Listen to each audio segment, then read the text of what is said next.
You're listening to Skeptoid. I'm Brian Dunning from Skeptoid.com. Cueva de los Tallos and the Lost Metal Library, Part 1. Turn on the TV to one of our favorite pseudoscience or pseudohistory networks, and you're more than likely to see a program revealing a marvelous cave in South America, filled not just with golden riches, but also with proof of ancient, advanced civilizations, possibly even ancient aliens. It's called the Cueva de los Tallos in Ecuador, so incredible that scientists have been leading expeditions there for decades. Even Neil Armstrong joined one such expedition.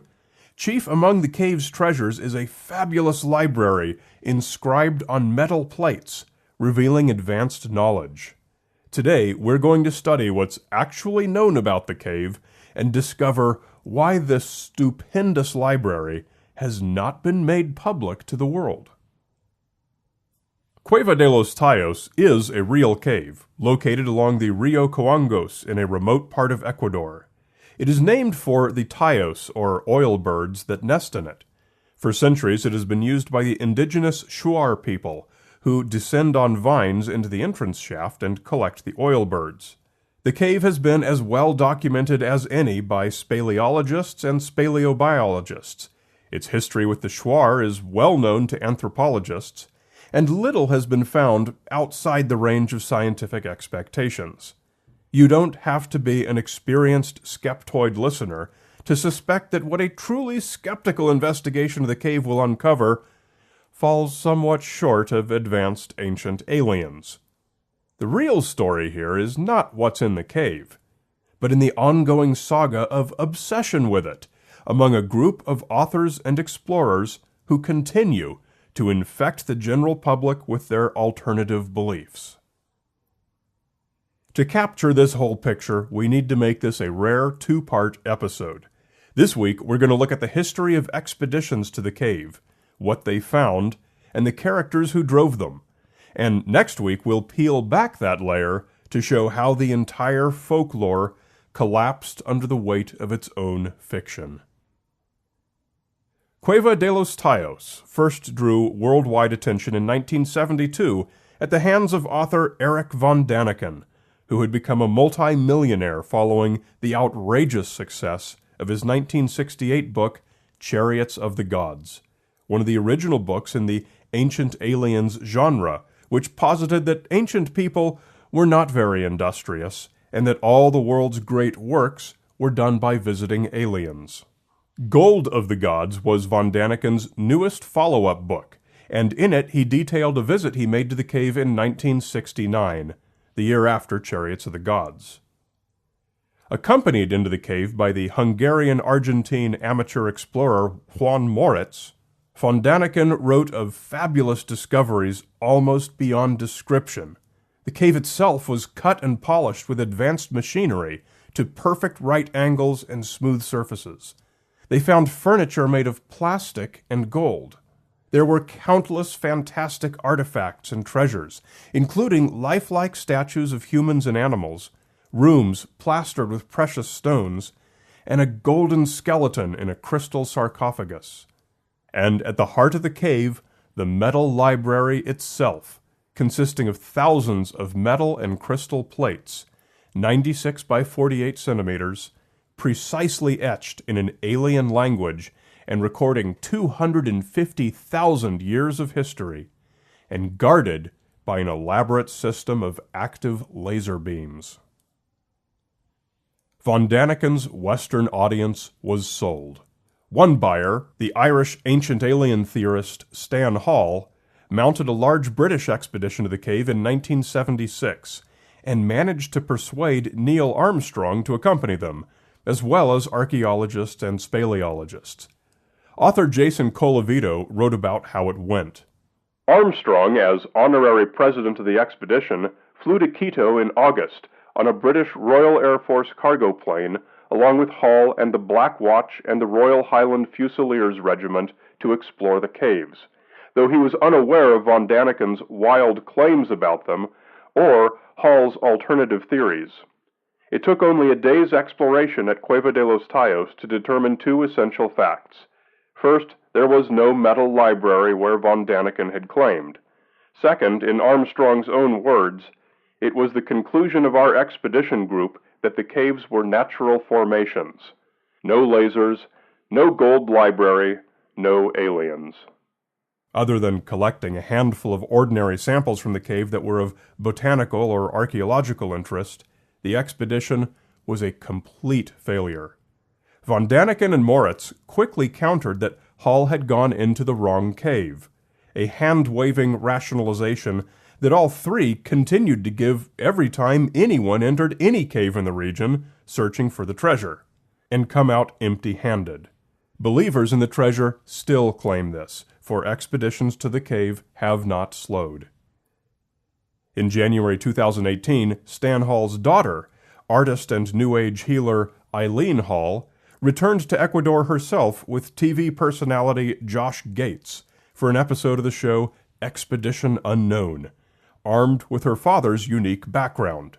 It should come as no surprise that Eileen and Gates failed to find anything, just like every other expedition.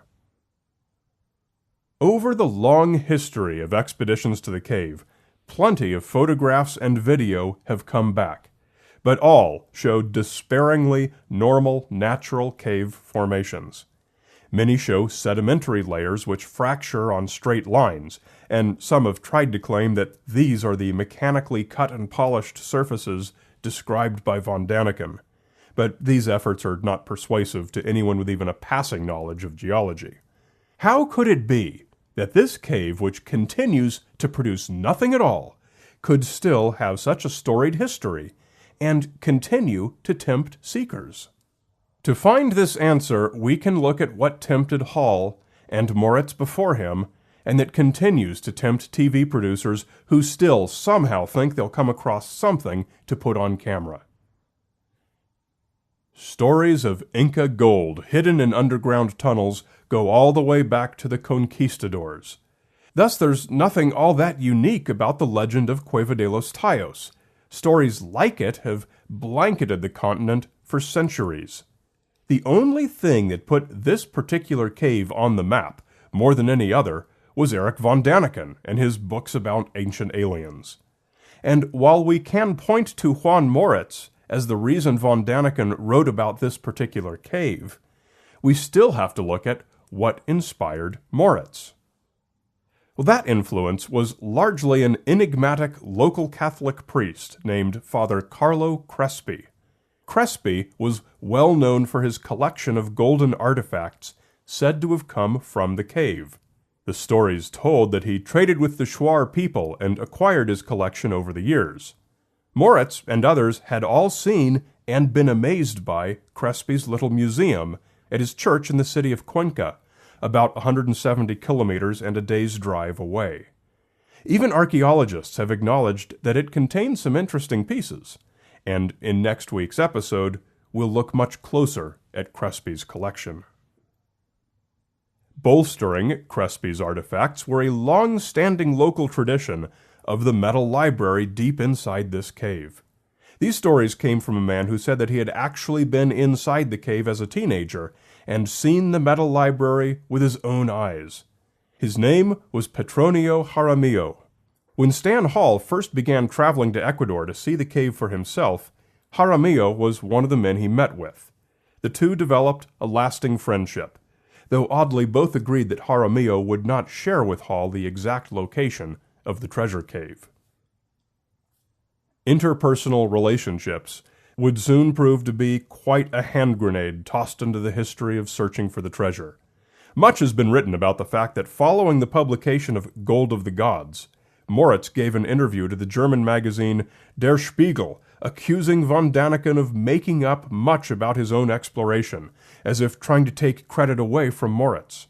Von Daniken gave an interview to Playboy in which he admitted greatly exaggerating his trip to the cave for dramatic effect, as any authors do.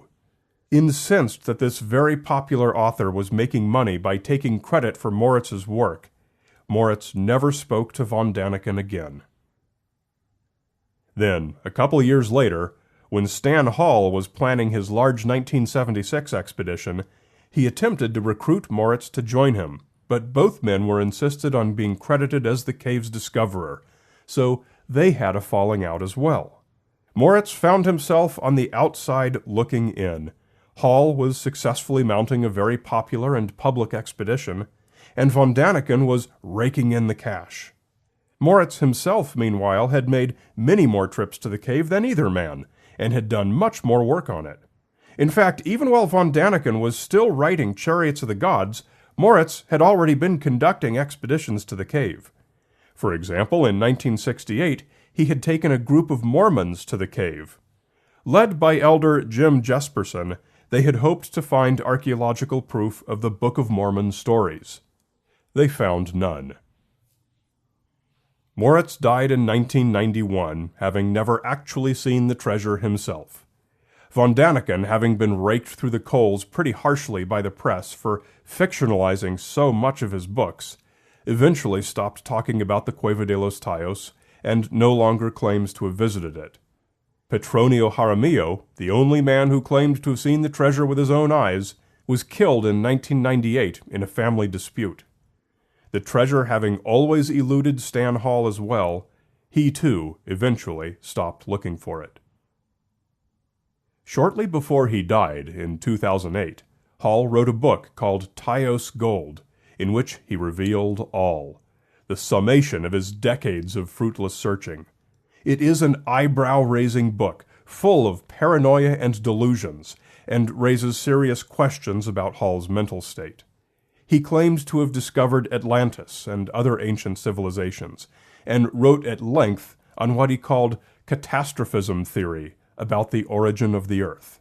Interplanetary catastrophism is the missing link between evolutionism and creationism.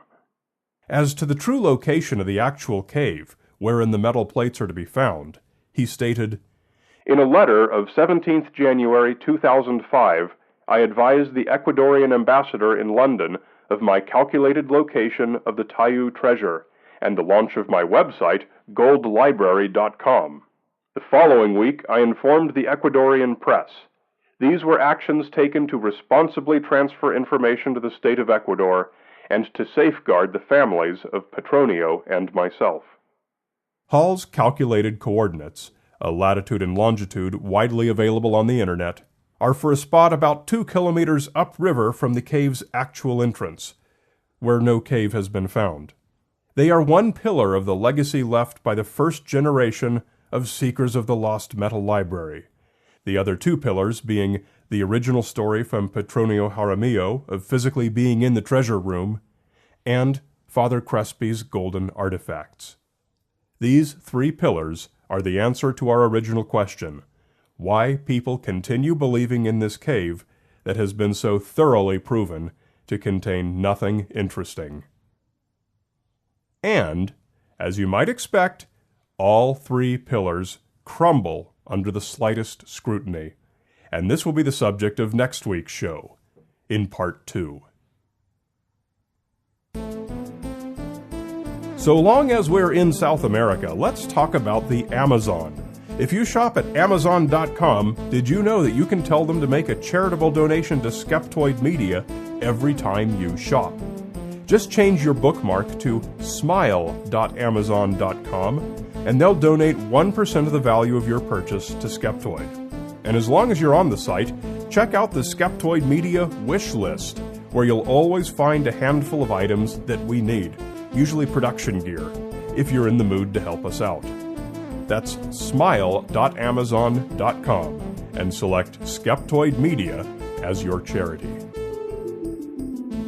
You're listening to Skeptoid, a listener-supported program. I'm Brian Dunning from Skeptoid.com.